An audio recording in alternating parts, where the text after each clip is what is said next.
जय गुरु जी, जय माता दी, जय शिव शक्ति। शुक्राना गुरु जी। ओम नमः शिवाय। शिव जी सदा सहाय। ओम नमः शिवाय। गुरु जी सदा सहाय। संगत जी, आज का अध्याय प्रारंभ होने जा रहा है। गुरुपाद ज्योत में विराजमान है, आप सभी दर्शन कर सकते हैं। संगत जी, आज की कथा मेरी माता जी अपनी वाणी में आप सभी को श्रवण कराएंगी। संगत जी, ज्योत में बहुत तेजी से संगत जी दर्शन हो रहे हैं। जय गुरु जी। शुक्राना गुरु जी। आप सब देखिए, दर्शन कीजिए संगत जी। चलिए शुरू करते हैं मंत्र जाप के साथ। ओम नमः शिवाय। शिव जी सदा सहाय। ओम नमः शिवाय। गुरु जी सदा सहाय। जय गुरु जी। शुक्राना गुरु। दम्भ की तपस्या और विष्णु द्वारा उसे पुत्र प्राप्ति का वरदान, संगचूड़ का जन्म, तप और उसे भर प्राप्ति, ब्रह्मा जी की आज्ञा से उसका पुष्कर में तुलसी के पास आना और उसके साथ वार्तालाप, ब्रह्मा जी का पुनः वहां प्रकट होकर दोनों को आशीर्वाद देना और संगचूड़ का गांधर्व विवाह की विधि से तुलसी का पार ग्रहण करना। तदंतर जलंधर की उत्पत्ति से लेकर उसके वध तक का प्रसंग सुनकर संत कुमार जी ने कहा, मने अब शंभु का दूसरा चरित्र प्रेम पूर्वक श्रवण करो। इसके सुनने मात्र से शिव भक्ति सुदृढ़ हो जाती है। व्यास जी संगचूड़ नामक एक महावीर दानव था जो दोनों के लिए कंटक स्वरूप था। उसे शिवजी ने रण के मुहाने पर त्रिशूल से मार डाला था। शिवजी का वो दिव्य चरित्र परम पावन तथा पापनाशक है। तुम पर अधिक स्नेह होने के कारण मैं उनका वर्णन करता हूँ, तुम प्रेम पूर्वक उसे श्रवण करो। ब्रह्मा के पुत्र जो महर्षि मरीचि थे, उनके पुत्र कश्यप हुए। एवं मननशील, धर्मष्ट, सृष्टिकर्ता, विद्या संपन्न तथा प्रजापति थे। दक्ष ने प्रसन्न होकर अपनी 13 कन्याओं का विवाह इनके साथ कर दिया। उनकी संतानों का इतना अधिक विस्तार हुआ कि उसका वर्णन करना कठिन है। जो उन कश्यप पत्नियों में एक का नाम था धनु था। वो श्रेष्ठ, सुंदरी तथा महारूपवती थी। उस साध्वी का सौभाग्य बड़ा हुआ था। मुने उस धनु के बहुत से महाबली पुत्र उत्पन्न हुए। विस्तार भय से उनके नाम नहीं गिनाए जा रहे हैं। उनमें एक का नाम विप्रचित्त था जो महान बल पराक्रम से संपन्न था। उसका पुत्र दंभ हुआ जो जितेंद्रिय, धार्मिक तथा विष्णु भक्त था। जब उसके कोई पुत्र नहीं हुआ तब उस वीर को चिंता व्याप्त हो गई। उसने शुक्राचार्य को गुरु बनाकर उनसे श्री कृष्ण मंत्र प्राप्त किया और पुष्कर में जाकर घोर तप करना आरंभ किया। वहां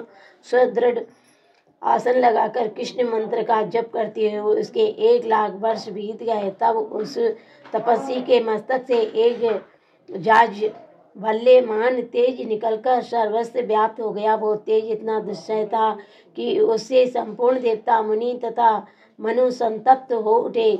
तब वे इंद्र को अगुआ बनाकर ब्रह्मा के शरणापन्न हुए। वहां उन्होंने संपूर्ण संपत्तियों के दाता विधाता को प्रणाम करके उनकी स्तुति की और फिर विशेष रूप से व्याकुल होकर अपना सारा वृत्तांत उनसे कह सुनाया। उनकी बात सुनकर ब्रह्मा भी उन्हें साथ लेकर वो सारा वृत्तांत विष्णु को सुनाने के लिए वैकुंठ को चले। वहां पहुंचकर जब सब लोगों ने त्रिलोकी के अधीश्वर तथा रक्षक परमात्मा विष्णु को विनीत भाव से प्रणाम किया और फिर हाथ जोड़कर उनकी स्तुति करने लगे। देवता बोले, देवी देव, हमें पता नहीं कि यहाँ कौन सा कारण उत्पन्न हो गया है। हम किसके तेज से संतप्त हो उठे हैं, ये आप ही बतलाइए। दीन बंधु, आपने दुखी सेवकों के रक्षक तो आप ही हैं। अतः शरण दाता रमानाथ, हम शरणागतों की रक्षा कीजिए। सनत कुमार जी कहते हैं, मैंने ब्रह्मा आदि देवताओं के वचन को सुनकर शरणागत वत्सल भगवान विष्णु मुस्कुराए और प्रेम पूर्वक बोले। विष्णु ने कहा, अमरो, शांत रहो, घबराओ मत, भयभीत ना हो। कोई उलट पुलट नहीं होगा क्योंकि अभी प्रलय का समय नहीं आया है। ये तेज तो दंभ नामक दानव का है जो मेरा भक्त है और पुत्र की कामना से तप कर रहा है। मैं उसे वरदान देकर शांत कर दूंगा। सनत कुमार जी कहते हैं, मुने भगवान विष्णु के योग कहने पर ब्रह्मा आदि देवताओं की व्यग्रता जाती रही। वे सभी धैर्य धारण करके अपने अपने धाम को लौट गए। इधर भगवान अच्युत भी वर प्रदान करने के लिए पुष्कर को चल पड़े, जहाँ वह दम्भ नामक दानव दानव तप कर रहा था, वहां पहुंचकर श्री हरि ने अपने मंत्र का जप करने वाले भक्त दंभ को शांत बना देते हुए मधुर वाणी में कहा, वर मांग। तब विष्णु का उपयुक्त वचन सुनकर और उन्हें आगे उपस्थित देखकर दंभ बड़ी भक्ति के साथ उनके चरणों में लोटपोट हो गया और बारंबार स्तुति करते हुए बोला। दंभ ने कहा, देवादिदेव कमल नयन, आपको नमस्कार है। रमानाथ, मुझ पर कृपा कीजिए। त्रिलोकेश, मुझे एक ऐसा वीर पुत्र दीजिए जो आपका भक्त तथा महान बल पराक्रम से संपन्न हो, जो त्रिलोकी को जीत ले परंतु देवता उसे पराजित न कर सके। सनत कुमार जी कहते हैं, मने दानवराज दंभ के यूं कहने पर श्री हरि ने उसे वो वर दे दिया और उस घोर तप से उसे निर्वृत्त करके स्वयं अंतर ध्यान हो गए। दानवेंद्र दंभ की तपस्या सिद्ध हो चुकी थी, जिससे उसका मनोरथ पूर्ण हो गया था। अतः वो भी श्री हरि के चले जाने पर उस दिशा को नमस्कार करके अपने घर लौट गया। थोड़े ही समय के उपरांत उसकी भागवती पत्नी गर्भवती हो गई। वो अपने तेज के घर से भीतरी भाग को प्रकाशित करती हुई शोभा बढ़ा पाने लगी। मुने श्री कृष्ण के पार्षदों का अग्रणी जो सुदामा नामक गोप था, जिसे राधा जी ने शाप दे दिया था, वही उसके गर्भ में प्रविष्ट हुआ था। तदंतर समय आने पर साध्वी दंभ पत्नी ने एक तेजस्वी बालक को जन्म दिया। तब पिता ने बहुत से मुनीश्वरों को बुलाकर उसका विधि पूर्वक जात कर्म आदि संस्कार संपन्न किया। द्विजोत्तम उस पुत्र के उत्पन्न होने पर बहुत बड़ा उत्सव मनाया गया। फिर शुभ दिन आने पर पिता ने उस बालक का शंखचूड़ ऐसा नामकरण किया। वो उस अपने पिता के घर में शुक्ल पक्ष की चंद्रमा की भांति बढ़ने लगा। वो अत्यंत तेजस्वी था, अतः उसने बचपन में ही सारी विद्याएं सीख ली। वो नित्य बाल क्रीड़ा करके अपने माता पिता का हर्ष बढ़ाने लगा और अपने समस्त कुटुंबियों का तो वो विशेष रूप से प्रेम भाजन हो गया। तदनंतर जब शंखचूड़ बड़ा हुआ तब वो जैगी शब्य मुनि के उपदेश से पुष्कर में जाकर ब्रह्मा जी को प्रसन्न करने के लिए भक्तिपूर्वक तपस्या करने लगा। उस समय वो एकाग्र मन हो अपनी इंद्रियों को काबू में करके गुरु पदिष्ट ब्रह्म विद्या का जप करता रहा। एवं पुष्कर में तपस्या करते हुए दानवराज शंखचूड़ को वर देने के लिए लोग गुरु एवं ऐश्वर्यशाली ब्रह्मा शीघ्र ही वहां पधारे और उसे दानवेंद्र से बोले, वर मांग। ब्रह्मा जी को देकर उसने अत्यंत निर्ममता से उन्हें अभिवादन किया और फिर उत्तम वाणी से उनकी स्तुति की। तत्पश्चात उसने ब्रह्मा से वर मांगते हुए कहा, भगवान, मैं देवताओं के लिए अजय हो जाऊं। तब ब्रह्मा जी परम प्रसन्न होकर बोले, तथास्तु, ऐसा ही होगा। फिर उन्होंने शंखचूड़ को वो दिव्य श्री कृष्ण कवच प्रदान किया, जो जगत के संपूर्ण मंगलों का भी मंगल और सर्वस्त्र विजय प्रदान करने वाला है। तदंतर ब्रह्मा जी ने उसे आज्ञा दी कि तुम बद्री वन को जाओ। वही धर्मध्वज की कन्या तुलसी सकाम भाव से तपस्या कर रही है, तुम उसके साथ विवाह कर लो। जो कहकर ब्रह्मा जी उसी क्षण उसके सामने ही तुरंत अंतर ध्यान हो गए।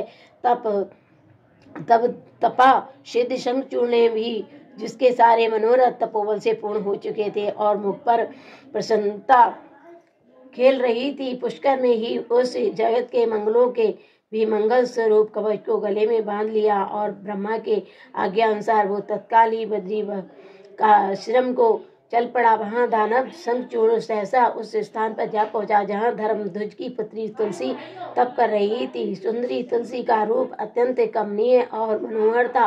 वो उत्तम शील से संपन्न थी। उसी सती को देखकर शंखचूड़ उसके समीप ही ठहर गया और मधुर वाणी में उससे बोला। शंखचूड़ ने कहा, सुंदरी, तुम कौन हो, किसकी पुत्री हो, तुम यहाँ चुपचाप बैठकर क्या कर रही हो, ये सारा रहस्य मुझे बतलाओ। सनत कुमार जी कहते हैं, मैंने शंखचूड़ के ये सकाम वचन सुनकर तुलसी ने उसे कहा। तुलसी बोली, मैं धर्मध्वज की तपस्विनी कन्या हूँ और यहाँ तपोवन में तप कर रही हूँ। आप कौन है? शुभ पूर्वक अपने अभीष्ट स्थान को चले जाइए, क्योंकि नारी जाति ब्रह्मा आदि को भी मुंह में डाल देने वाली होती है। ये विश्व तुल्य निंदनीय दोष उत्पन्न करने वाली माया रूपणी तथा विचारशीलों की भी श्रृंखला के समान जकड़ लेने वाली होती है। सनत कुमार जी कहते हैं, महर्षि तुलसी जब इस प्रकार रस भरी बातें कहकर चुप हो गई, तब उसे मुस्कुराती देखकर शंखचूड़ ने भी कहना आरंभ किया। शंखचूड़ बोला, देव, तुमने जो बोल कही है वो सारी की सारी मिथ्या हो। ऐसी बात नहीं है, उसमें कुछ भी सत्य है और कुछ असत्य। इसका विवरण मुझसे सुनो। शोभने जगत में जितनी पतिव्रता नारियां हैं उनमें तुम अग्रणी हो। मेरा तो ऐसा विचार है कि जैसे मैं पाप बुद्धि कामी नहीं हूँ, उसी प्रकार तुम भी काम पराधीना नहीं हो। फिर भी इस समय मैं ब्रह्मा जी की आज्ञा से तुम्हारे समीप आया हूँ और गंधर्व विवाह की विधि से तुम्हें ग्रहण करूंगा। भद्रे, क्या तुम मुझे नहीं जानती हो अथवा तुमने कभी मेरा नाम भी नहीं सुना है? अरे देवताओं में भगदड़ डालने वाला शंखचूड़ मैं ही हूँ। मैं धनु का वंशज तथा दम्भ नामक दानव का पुत्र हूँ। पूर्व काल में मैं श्री हरि का पार्षद था। मेरा नाम सुदामा गोप था। इस समय मैं राधा जी के हिसाब से धनराज शंखचूड़ होकर उत्पन्न हुआ हूँ। ये सारी बातें मुझे ज्ञात हैं, क्योंकि श्री कृष्ण के प्रभाव से मुझे अपने पूर्व जन्म का स्मरण बना हुआ है। सनत कुमार जी कहते हैं, मैंने तुलसी के समक्ष यूं कहकर शंखचूड़ चुप हो गया। जब धनराज ने आदरपूर्वक तुलसी से ऐसा सत्य वचन कहा, तब वो परम प्रसन्न हुई और मुस्कुरा कर कहने लगी। तुलसी बोली, भद्र पुरुष, आज आपने अपने साध्वी विचार से मुझे पराजित कर दिया है। जो पुरुष स्त्री द्वारा परास्त न हो सके वो संसार में धन्यवाद का पात्र है, क्योंकि जिसे स्त्री जात जीत लेती है वो पुरुष सदाचारी होते हुए भी सदा अपावन बना रहता है। देवता, पितर और समस्त मानव उसकी निंदा करते हैं।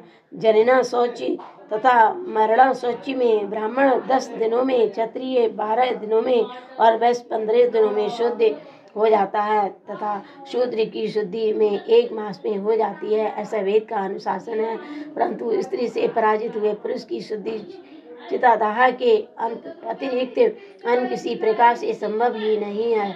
इसी कारण उसके पितर उसके द्वारा दिए गए पिंड, तर्पण आदि को इच्छापूर्वक ग्रहण नहीं करते तथा देवता भी उसके द्वारा अर्पित किए गए पुष्प, फल आदि को स्वीकार नहीं करते। जिसका मन स्त्रियों द्वारा आहत हो जाता है उसके ज्ञान, उत्तम जप, तप, होम, पूजन, विद्या और दान से क्या लाभ, अर्थात उसके ये सभी निष्फल हो जाते हैं। मैंने आपके विद्या, प्रभाव और ज्ञान की जानकारी के लिए ही आपकी परीक्षा ली है, क्योंकि कामनी को चाहिए कि वो अपने मनोजीत कांत की परीक्षा करके ही उसे पति रूप से प्रेरण करे। तो सनत कुमार जी कहती है, मयास जी जिस समय तुलसी एवं वार्तालाप कर रही थी उसी समय सृष्टिकर्ता ब्रह्मा वहां आ पहुंचे और इस प्रकार कहने लगे। ब्रह्मा जी ने कहा, शंखचूड़, तुम इसके साथ क्या व्यर्थ में वाद विवाद कर रहे हो? तुम गांधर्व विवाह की विधि से इसका पार ग्रहण करो, क्योंकि निश्चय ही तुम पुरुष रत्न हो और एक सती साध्वी नारियों में रत्न स्वरूपा है। ऐसी दशा में निरूपण के साथ समागम गुणकारी हुई होगा। फिर तुलसी की ओर लक्ष्य करके बोले, सती साध्वी तुलसी, तू ऐसे गुणवान कांत की क्या परीक्षा ले रही है? ये तो देवताओं, असुरों और दानवों का मान मर्दन करने वाला है। सुंदरी, तू इसके साथ संपूर्ण लोकों में सर्वदा उत्तम स्थानों पर चिरकाल तक विशिष्ट विहार कर शरीरांत होने पर ये पुनः गोलोक में श्री कृष्ण को ही प्राप्त होगा और इसकी मृत्यु हो जाने पर तू भी वैकुंठ में चतुर्भुज भगवान को प्राप्त करेगी। सनत कुमार जी कहते हैं, मैंने इस प्रकार आशीर्वाद देकर ब्रह्मा अपने धाम को चले गए। तब दानव शंखचूड़ ने गांधर्व विवाह की विधि से तुलसी का पार ग्रहण किया एवं तुलसी के साथ विवाह करके वो अपने पिता के स्थान को चला गया और मनोरम भवन में उस रमणी के साथ विवाह करने लगा। ओम नमः शिवाय। जय गुरु जी, शुक्राना गुरु जी। संगत जी, आज का अध्याय यहीं पर समाप्त हुआ। आप और आपका परिवार सदस्य सुखी समृद्ध रहे। संगत जी, देखिए कितनी प्यारी गुरुपा ने ब्लेसिंग्स दी है ज्योत में अपनी शिव पुराण पढ़ते हुए। देखिए आप सभी देख सकती हैं कितनी प्यारी ब्लेसिंग्स है। माता रानी गुरुपा साथ में विराजमान है। देखिए संगत जी, कितनी प्यारी ब्लेसिंग्स दी है गुरुपा ने। सभी के लिए शेयर कीजिएगा।